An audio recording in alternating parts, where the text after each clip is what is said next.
Hey folks, welcome back to LeafGreen vs. Blue. We're here in the Fuchsia City Gym, and we've got a couple trainers that I want to take care of before we fight Koga, because there are some evolutions that we need to witness before the Koga fight really gets underway. First one here is Vincent in LeafGreen. We've already seen him evolve in Blue, but the way that experience was divvied out didn't quite make it in LeafGreen at the same time, and I wanted to consolidate all the fights that happen in this gym into the same episode, so it got a little weird and split up. I apologize for that. You can see, based on the amount of damage that Confusion is doing to this Arbok, Vincent really needs the evolution if he wants to stay competitive. A 4KO super effective Confusion with only a 3-level difference, we're going to need to up the ante just a little bit there. Overall, the Arbok isn't too threatening, but it's slow, and that's something we'd like to remedy. So, at level 31, Vincent evolves into Venomoth. Now I've already gone over, I think, the stat differences and whatnot for Venonat versus Venomoth in the previous episode, so I won't go too far into that, but basically it's well worth the level investment. You gotta evolve if you want to stay on par with the other Pokemon that you're fighting. Also, get Gust at level 31 here. It's not a great move, but it is better than Leech Life, because Leech Life is just hot garbage.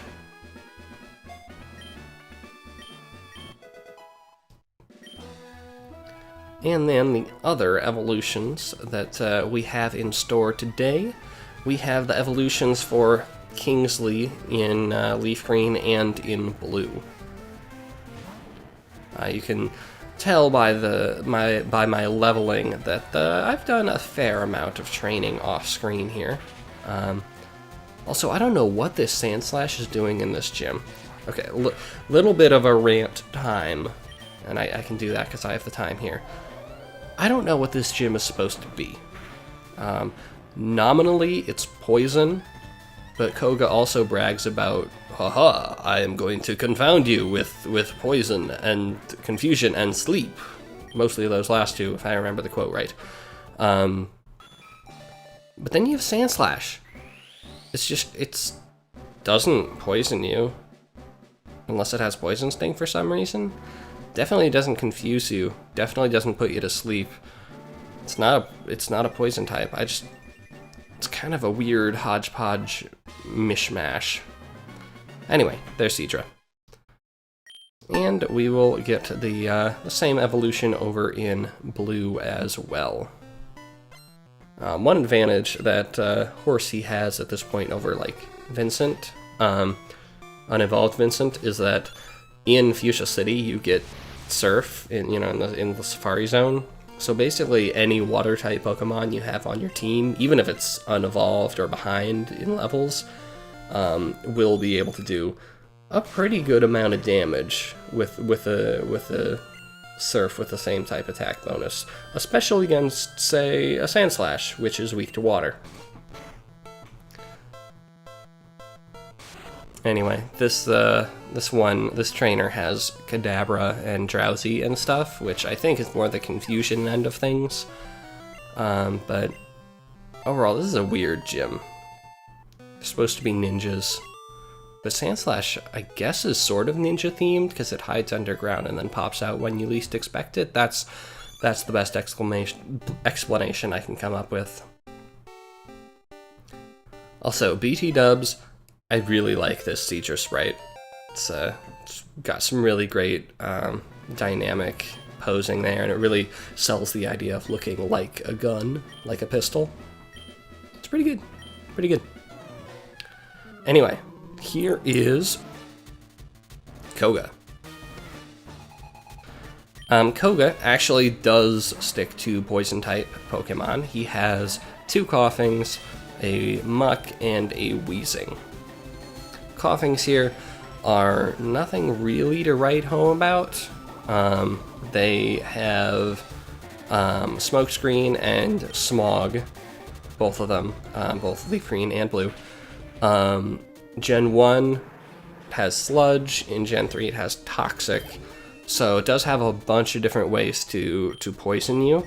And then it is worth noting that in Gen 3, in LeafGreen, it does have Self-Destruct. Self-Destruct is a move that will immediately cause it to faint, and probably cause whatever Pokemon you have against it to faint.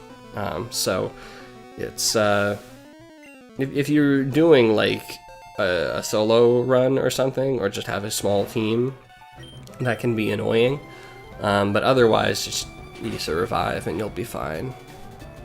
Anyway, here is Muck, and Muck, I think, is the toughest member of his team. The moves that he has in common, both versions, are Minimize and Sludge. And I think the general idea behind Muck here is to waste your time as much as possible. Because he has Minimize. He'll use Minimize and increase his evasion, so it's harder to hit him. And then in Gen 3, he will use Acid Armor, which greatly increases his physical defense. In Gen 1, he will use Disable, which will prevent you from using one of your moves in Gen 1. It's a random move. So he really wants to avoid taking damage by minimizing and disabling, and he wants to decrease the amount of damage he takes by using Acid Armor. And then, while you are wasting time trying to hit him or whittling him down, he will inflict either Poison Gas or Toxic on you in Gen 1 and Gen 3, respectively. And that's especially dangerous in Gen 3, because Toxic is bad poison. It increases in power the more turns that you are afflicted with it. So if you're having trouble hitting him, then the Toxic is going to build up and cause more and more and more and more damage until that Pokemon is just freaking done. So you do want to cure Toxic as soon as possible, I would say. But of course, taking a turn to cure the Toxic means that he has another turn to minimize again or use another Acid Armor. So overall, he's a bit of a butt. And that's not helped by him having actually pretty good defensive stats. I don't have the numbers on hand, but you can tell he's taking hits pretty well, even the special hits that I'm throwing at him. One thing that you can do to combat his trickery is what I'm doing with Ducks here, and bringing in a Pokemon with a perfect accuracy move. So Aerial Ace in this case. And then Ducks also has Sword Stance, which allows him to become stronger and kind of bypass that Acid Armor business. But if Minimize is getting you down, bring in Aerial Ace or Swift or something, and you'll be able to hit reliable damage. Might be a little slow, but you can whittle him down with enough antidotes and Aerial Aces. Got him.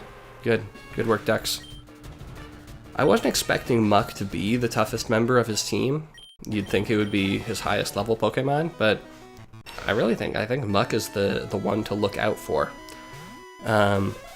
Small thing that does not come into play at all. In Gen 3, Muck has the ability Sticky Hold. Sticky Hold is a move that allows you to not have your item stolen. So Muck, if it had a held item, you would not be able to steal it with a move like Thief or something. Gen 3 Muck does not have a held item, and Gen 1 held items don't exist and the ability doesn't exist, so it's irrelevant. Anyway, there's another Coughing, same as the last one. And the thing about Coughing that I didn't bring up with the first one, first off, Psychic just wipes it easy, is that in Gen 3, speaking of abilities, Coughing has the ability Levitate, and Levitate allows it to negate all damage or avoid all damage from ground-type moves, and that means if you want to use Dig or Earthquake or Mud Slap or something on it, too bad. He is essentially cut away one of Coughing's potential weaknesses. You can still use Leech Life in Gen 1, by the way. That's super effective. It's garbage. So that means in Gen 3, you're basically going to want to bring in a Psychic type move, or just hit it with special moves. It's not that great with special defense. Speaking of which, Gen 1, 60 base special. Gen 3, its special defense dropped down to 45. So it is actually more vulnerable to special moves, including Psychic type moves, in Gen 3. Overall, the Levitate thing, it's annoying, but Coughing isn't threatening enough to actually make your life difficult as a result of it. And I would argue that Wheezing, who also has Levitate, isn't actually that tough either. It's got great physical defense, but the special defense, it's small potatoes. And really, its most dangerous thing that it can do is probably self-destruct. And you don't want to be in the situation where you're fighting Wheezing and it's your last Pokemon and it's his last Pokemon, then he explodes and you lose on a technicality because you didn't technically win. But I've never found Wheezing all that difficult for whatever reason. Maybe it is that low special defense stat. And where I always bring a Psychic move, I guess. Yeah, Wheezing, not the toughest. Level 43 though. 43 is a pretty high level Pokemon, and you'll get some good experience out of it. But I think Muck is what you should really be worried about. Anyway, that wraps up the fight against Koga. And we get the Soul Badge, and we get the TM for Toxic, and we can surf outside of battle. So that takes care of that, and I will see you guys next time.